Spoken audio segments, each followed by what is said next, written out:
Chinese market? Yeah, China's a great opportunity. I think cryptocurrency is much bigger in Asia. I would say it's at least 40% of the market, if not 50% of the market.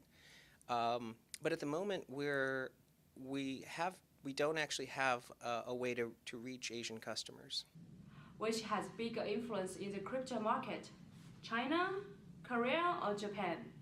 Both markets are really leading markets. So China, South Korea, and Japan, I think, are three markets where we've seen great interest in blockchain, and I think different what we call use cases for cryptocurrencies. I think Korea probably is a market that views cryptocurrencies most like speculative investment, so I think they treat it purely as investment products.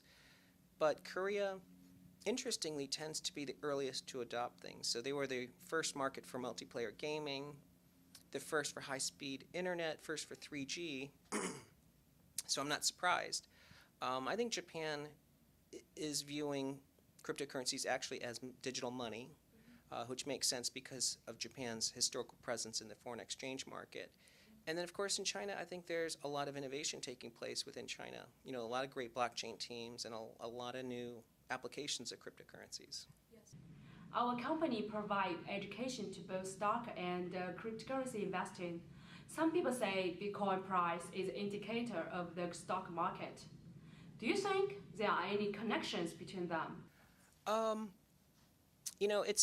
The answer is yes, but no. The reason I think that it's a yes and no is that I do indeed think that risk-taking and speculation is taking place in cryptocurrencies, and therefore the stock market and crypto both reflect risk appetite.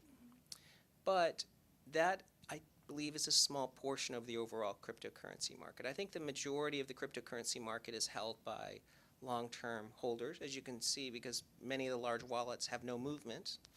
And it's also a lot about technology proliferation, which is not about the stock market. And I think millennials are discovering cryptocurrencies as a new asset class, so it's growing in adoption, not because it's related to the stock market, it's because some people see it as a new type of asset. ChineseInvestor.com is currently building its own trading platform. Any features you think we should add to the platform to make it more established?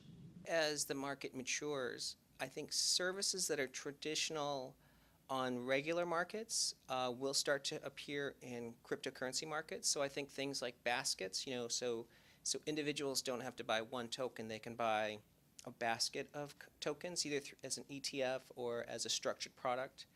I think research services will start to become more prevalent. Today there's not a lot of research on cryptocurrencies.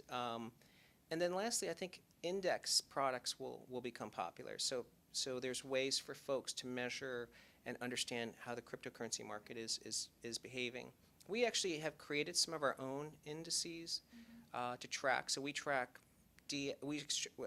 exchanges, we track platforms, we track privacy tokens, and commodities. Are you interested in attending conferences or seminars in Asia? Yes, we'd be glad to travel to Asia and speak to at conferences. So we get invited frequently. So this summer I'll be in Taiwan for a conference, and I'll be in July in a conference in Thailand. ChineseInvestor.com has most clients in the US, and we hold big seminars for hundreds of Chinese investors in Queens, New York every month. Are you interested to give a speech? Oh yeah, sure. Well, Queens is even easier to get to. Yes. Yeah, so we do make speeches periodically, so we'd be glad to do that. 中文投资网，一个赚钱的网站。